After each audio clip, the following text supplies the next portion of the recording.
all kinds of things are changing, right? New things Planning come up, is changing, and financing is changing, and insurance is changing, right? And then rates are changing. Like all of a sudden, we're sitting in an environment where rates are going up 10 million points in a very short time.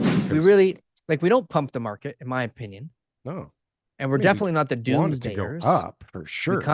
We definitely want it to go up. Yeah. There's no doubt we want it to go up, but I'm also we're okay realistic if it doesn't. I'm not like, I'm oh my not gosh. okay if it doesn't, but I mean, I I plan for it not to. That's the thing, right? So it's one thing to be crazy and be sure that it's going to go up and make bets on that, right? Yeah. It's another thing. Videos for like years about the same thing, and that never actually happens. No, or it happens once, and you're like, yes, I knew it.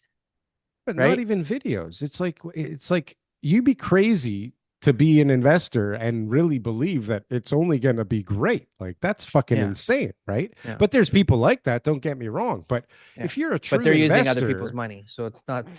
No, but even if you're using other people's money, like your whole job is risk, right? Like your whole job is mitigation of risk, right? Limiting the risk for everybody while making big money. And then people like that. And then they come back for more, right? And then soon they don't even look at the pro forma you put in front of them. They want to make more money, right? Yeah. But then there's some people that they don't really know what they're doing, or they get caught up in something screwed up.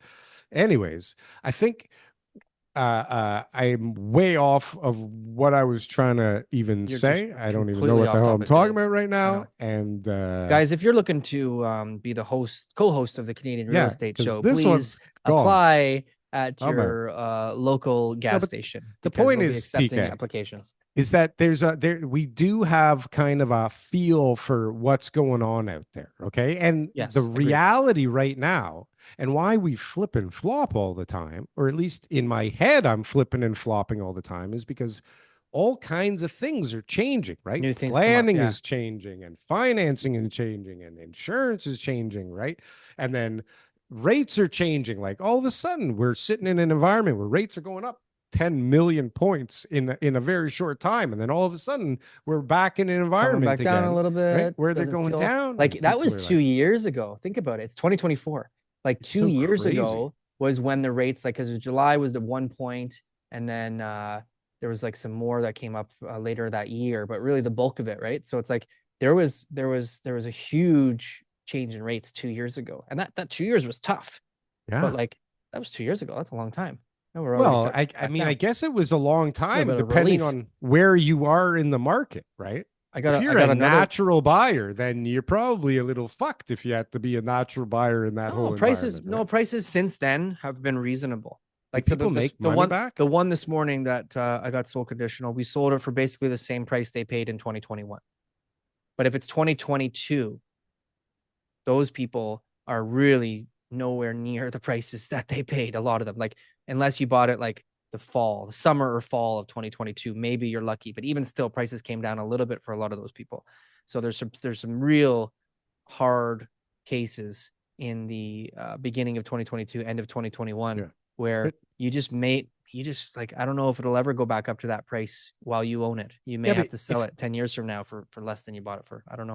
If you bought a house in Whitby for 1.6 million, okay, or if you bought in a crazy bidding war 350,000 over asking for something in Bancroft, okay, like you really should get a smack in the head and a check and maybe a restart, because you obviously need to learn a lesson, because that's fucking dumb. Whether the lesson is don't listen to the realtor that you bought it first through, lesson, right? That's probably a lesson. The second lesson maybe being don't buy from a non-local realtor. Although I imagine all the local realtors were like, yeah, I'll take the offer. Like, fuck, I don't give a shit. Not realizing how fucked up they were actually making their own market, right? Because, you know, like somebody with a brain would have been like, holy shit, this is going to be a real fucking problem. I guess a lot of people were saying that, right? Any market that you're entering, whether it's real estate or anything else, it's all about education. And so, like, for somebody just all of a sudden becoming a real estate investor overnight because they know that their friends had some success doing it after 20 years, like, yeah, give your head a shake. It would be like you just going in and just like starting to pick stocks you know, starting to pick some sort of investment projects, investing in some company. Imagine an unsecured loan to some, you know, real estate developer like yourself, right? Where you're just like, oh, John says he's got a great project. I'm going to give John $50,000. And he says that he's going to, like, there's how many deals do you think happen like that? How many of those promissory note, Yeah. house of card portfolios Yeah. that we've already seen a few of them collapse, and there's going to be more, right? Like the Yeah. one that was up in Owen Sound there. There was one out in Saskatchewan, and there's going to be more of those right now that are struggling, that are just, you know, taking every little bit of money they can from whoever's still willing to invest to pay off investors who are, you know, still part of their Ponzi schemes, right? Like think about how many people are in that situation, and it was But just strictly because they were uneducated on the topic. so, but isn't this the epitome, what you're talking about, of the BRRRR method? Like, isn't that part of the problem, is all these people buying these stupid houses in stupid places and refinancing the shit out of them so that they can buy even more of It's them? why the good deals are, if they're not asking you to be an accredited investor, Well, you that's a should be whole other careful, story too. Yeah. right? There's a reason that the best deals, like I know when people, oh, you got to have money to get in these deals, but Yeah. like a big project that's got a lot of risk, that there's also a lot of return potential, Yeah. right? Needs to be, as far as how the securities people work, needs to be offered to people who are seasoned. Now, Yeah. accredited investor, I mean, they only just base it off of income and Yeah. assets and stuff like that. You may know nothing, but Yeah. at least they know that you can recuperate from that loss because Right. you've got significant assets or Right. income. Are But it's you the an little accredited small people. investor, ma'am? I don't know. I think so. You How look much like money do one. you have? I Yeah. have $25,000. You're accredited with me, sweetie. No, it's not Come, like that. sign But right here. the rules are strict, and it makes sense, and Send me your money.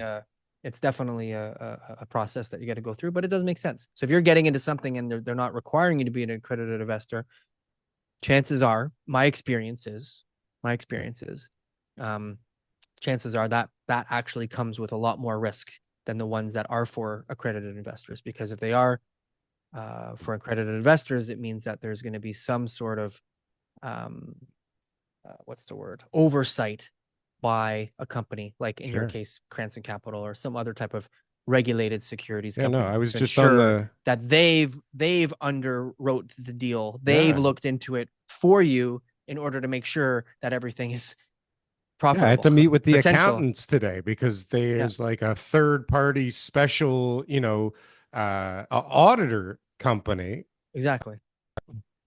that has to check in with me every once in a while and make sure that, the numbers You're make spending the sense money and where I'm you're supposed to spending money spend the where money, and yeah, yeah. yeah. But I feel I secure mean, in there's a that. It lot of makes me feel people. better, you know? Yeah. There's a And I'm lot like, of Daryl's people. got the money. He's fine. Daryl It's knows what he's fine. doing. He's the Listen, co-host of the Canadian Real Estate Show. Come on, listen, look at his it's jacket. set up, but it's set up in a way that it protects everybody, right? Because Yeah. everybody wants to be protected. So I don't get all the money. I get money in little doses every time, I need some money. And They it's want to know better where it for me goes. too. It protects Yeah. me from me because, some people do stupid shit when they have a whole bunch of money sitting in the bank account, right? Yeah. I'll just do another deal, pay back later.